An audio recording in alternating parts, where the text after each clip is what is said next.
में एक ऐसे मासूम लड़के के लिए लड़ रही हूँ ना, जिसके खुद के घर वाले, खुद के अपने खून, खुद के परिवार नहीं लड़ रहे हैं, मैं उस मासूम के लिए लड़ रही हूँ। जिस लड़के ने एक बच्ची को नया जीवन दिया था, एक बच्ची का बाप बना था, मैं उस लड़के के लिए लड़ रही हूँ। मैं उस लड़के के लिए लड़ रही हूँ जिसने एक विधवा औरत को सुहागन होने का आशीर्वाद दिया था और बेचारी को फिर से विधवा होना पड़ा। उस लड़के के लिए लड़ रही हूँ बस। और माँ बाप भी दो बच्चे खोए हैं, मैं उनके लिए भी फाइट कर रही हूँ, लेकिन जो काम बिगाड़ा गया है वो पिता के संरक्षण में बिगाड़ा गया है, तो मैं इसलिए कर रही हूँ। सभी लोग इतना वायरल करो अलका की वीडियो कि लाइव को कि राजवीर का इंसाफ मिल जाए। देखिए बहन, हो सकता है वायरल होते होते कहीं ऐसे अच्छे जगह पहुंच जाए जहां पे मेरी फरियाद सुन ली जाए। और डोंट वरी, बस कल का इंतजार है। बस श्याम बाबा से आप सब लोग दिल से प्रार्थना कर लिए। और मैं एक चीज और बोलती हूँ आप लोगों से, कल एक बात जान लीजिए कि कल इस केस का बहुत बड़ा चीज होने वाला है। इसलिए मैं बोलूंगी कि जो जो श्याम बाबा को मानते होंगे, एक अर्जी लगा के जरूर रख देना। बस मेरा साथ दे दे श्याम बाबा, बस एक अर्जी जरूर लगा देना आप लोग।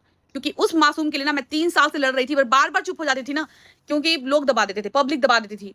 सपना को वो लोग कोई मोहरा बना दे, सपना आके मुझे गाली दे दे और लोग मुझे गालियां देने लगे, मैं चुप हो जाती थी फिर। जी दीदी, बाबा श्याम सब ठीक करेगा। बस आप लोग बाबा श्याम से अर्जी लगा दीजिएगा। कल मेरे लिए बहुत बड़ा दिन है, मुझे रात नहीं कट रही है, कल बहुत बड़ा दिन है।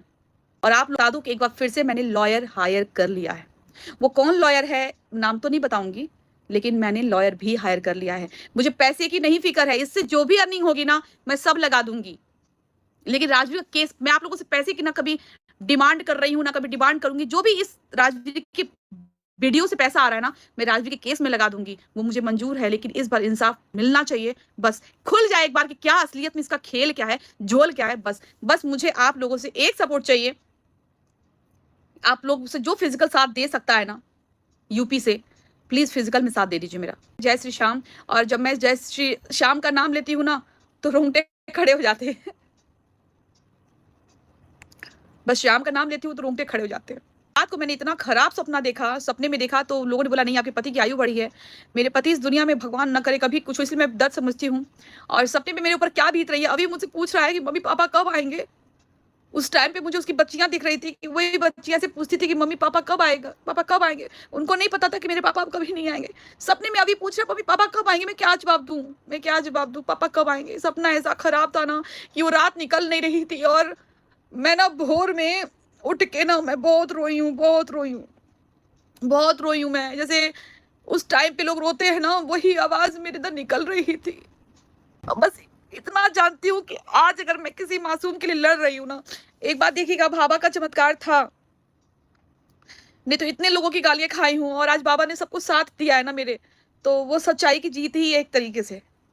बट जो सपने में जो मेरे साथ हुआ था ना, वो सपना तो बिल्कुल हकीकत लग रहा था। सपने में तो लग ही नहीं रहा था कि सपना है, और भगवान करे कि हमेशा ये सपना ही रहे, जब तक जीऊं पति के सहारे जीऊं।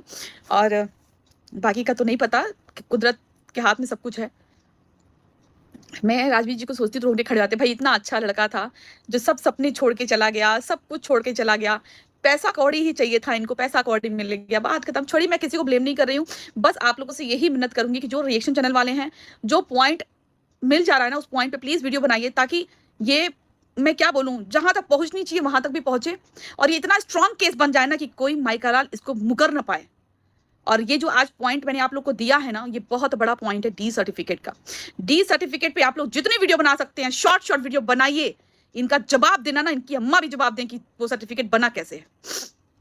इतना बड़ा पॉइंट आप लोग को नहीं मिला था ना, सबसे बड़ा पॉइंट है। You are very good person. वो पॉइंट जो है ना, वो पॉइंट आप लोग उसको पकड़िए और शॉर्ट शॉर्ट वीडियो डालिए। मेरी वीडियो उठा के डालिए, अरे क्या करेंगे स्ट्राइक देके यार किसी को अपनी वीडियो पे, लेकिन वो वीडियो आप डालिए। मैंने आज तक कभी किसी को अपनी वीडियो के लिए स्ट्राइक नहीं दिया है।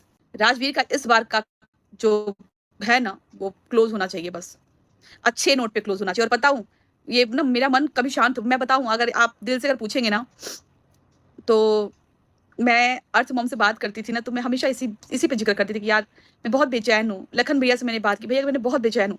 मतलब अंदर से मैं शांत नहीं थी, पता है, ये हमेशा मुझे खटकता था कि यार इस पे मैं कुछ कर सकती हूँ, नहीं कर पाती क्योंकि सपना ही खिलाफ थी उस टाइम पे। लेकिन अब सपना साथ हुई, चीजें सही हुई, उसने चीजों को दिया। मैं अपनी ऑडियंस सपोर्ट मांगूंगी, ऑडियंस उसमें क्या कर सकती है, मैं किसी से सपोर्ट नहीं मांगूंगी। मैं अपनी ऑडियंस से बोलूंगी कि ऑडियंस में से कोई भी इंसान जो हो, जो पुलिस में हो, जो कहीं से नेता हो, कहीं पॉलिटिकल स्ट्रांग हो, मैं तो अपना सब कुछ लगा रही हूँ, लेकिन और कुछ हो जाएगा तो बहुत अच्छा हो जाएगा, क्योंकि मुझे पता है कि कोई कंप्लेन नहीं हुई, कोई पुलिस एफआईआर नहीं हुई, कुछ भी नहीं हुआ। मेरे पास थाने से सब चीजें, सब कुछ रिकॉर्डिंग है, सब कुछ है इसकी। अगर थाने से पता है, और सबसे बड़ी बात, हाथरस पुलिस का स्टेटमेंट ट्विटर पे है, सादाबाद पुलिस का स्टेटमेंट ट्विटर पे है। एफआईआर हुई कहां पे? कमिश्नरेट का ऑर्डर मेरे पास था। सादाबाद पुलिस जो है उसने कमिश्नरेट पे ऑर्डर पे जवाब दिया, मुझे बुलाया। मैंने कहा भाई मैं कैसे जाऊं, मैं तो क्योंकि मैं तो बहुत दूर थी, मैं कभी जानती नहीं थी कि कहां जाना है, क्या करना है। उसके बाद से फिर तो हाथरस का स्टेटमेंट मेरे पास है, सादाबाद का स्टेटमेंट मेरे पास है, यूपी कमिश्नरेट का स्टेटमेंट मेरे पास है। एफआईआर हुई कहां पे? क्योंकि एफआईआर होने से पहले ही तो, मतलब अगर एफआईआर सपोज चलो होती भी है, क्योंकि मुझे याद है कि मैं जब 20 मई को 19 से 20 मई को गई थी वहां पे, तो पुलिस कंप्लेन मैं करी थी, मैं करके गई थी। तो कब इन्होंने दे दिया, किस किस बिना पे इन्होंने सर्टिफिकेट बनवा दिया? अभी तो नौकरी खतरे में एक्चुअल वाली। तो मैं यही बोलूंगी आप लोगों से कि आप लोगों को जिसने भी, या तो जैसे भी दे करके कैसे करके बनवाया है सर्टिफिकेट ना, पता नहीं क्या राज है, क्या डार्क वो पिक्चर है जो सामने ना आ जाए सबके, नहीं पता मुझे। आप बहुत अच्छा काम कर रहे हो बहन, ये काम मैं 3 साल पहले ही की थी, लेकिन इतनी गालियां, इतनी बददुआएं, इतनी ट्रोलिंग मेरी कराई गई ना कि मैंने चुप होना ही बेहतर समझा। लोग कहते थे तू विधवा हो जाएगी, तेरा बच्चा मर जाएगा, तू सफेद साड़ी पहनेगी, ऐसे ऐसे कमेंट्स आते थे मुझे, बताओ ना। और मैं राजवीर के लिए ही लड़ रही थी। जो मैं आज काम कर रही हूँ वो यही काम मैं 2 साल पहले भी कर रही थी, लेकिन ऐसे ऐसे मेरे साथ होता था। बताओ ना मेरी क्या गलती है? वरना अगर ये चीज पहले आप लोगों ने नहीं किया होता ना, तो आज ये केस कब का सॉल्व होकर के लोग जेल में सड़ रहे होते। और मैं फिर बोल रही हूँ कि भाई मेरी जान खतरे में है, खतरे में तो ऑलवेज है भाई। जिसकी अच्छी खासी जिंदगी जो हंसते खेलते बिता रहा है, अब वो जेल के सलाखों के पीछे जाएगा तो भाई जाहिर सी बात है उसकी दिक्कत तो बढ़ेगी। मेरी जान खतरे में है, और जान खतरे में इसी केस से रिलेटेड होगा।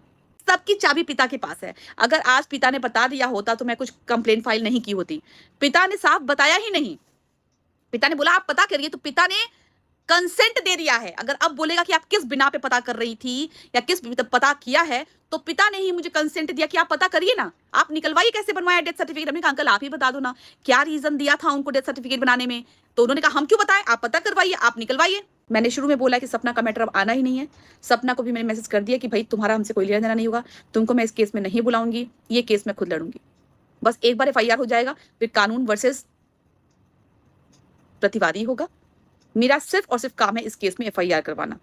राजवीर यार वो इतना अच्छा इंसान था, अगर आज वो होता तो आज कोई प्रॉब्लम नहीं होती, कुछ भी नहीं होता। अब सब सौंप दिया उनके ऊपर, उन्हीं का नाम, उन्हीं के सहारे में सब काम कर रही हूँ। वही मुझे मार्गदर्शन कर रहे हैं, वही मुझे रास्ता दिखा रहे हैं कि आपको किस तरीके से जाना चाहिए। सपना तो ये है तो सपना को केस करना चाहिए, पर जिसका बेटा है, सर्टिफिकेट सपना बनवाने गई थी, डेथ डी सर्टिफिकेट सपना बनवाने गई थी। जो अभी काम कर रही हूँ वही काम 2 साल पहले भी कर रही थी। सपना ने यही वीडियो में बोलती थी ना कि आओ दो प्रूफ, क्यों तुम होती कौन हो एफआईआर करवाने वाली? सपना ने यही स्टेटमेंट दिया था, क्योंकि सपना को यही बोला जाता था बोलने के लिए, ये पुलिस उठा ले गई है, वो कौन होती है एफआईआर? तो सपना वीडियो बनाती थी और आप लोग गालियां देने लगते थे। मेरा काम यही पहले भी था, बशर्ते सिनेरियो ये है कि सपना सपोर्ट में आ गई। यही काम मैं पहले भी कर रही थी, मैं कुछ गलत नहीं कर रही थी, मैं सपना को गलत नहीं बोल रही थी। मैं तो सपना की, मैंने कहा अरे मैं इसके भले के लिए कर रही हूँ, मुझे क्यों गालियां दिलवा रही है? मैं यही काम 2 साल पहले भी कर रही थी, मैंने कभी किसी को बुरा नहीं किया। मैंने, आप लोग क्या कहते थे ये सपना को टॉर्चर, अरे मैं क्यों सपना को टॉर्चर करूंगी? मैं तो सिर्फ राजवीर भैया का न्याय चाहती थी कि उसमें एफआईआर हो, एफआईआर हो। बाद में सपना ने सब सच बताया कि अलका दीदी मैं वो वीडियो क्यों बनाती थी ऐसा।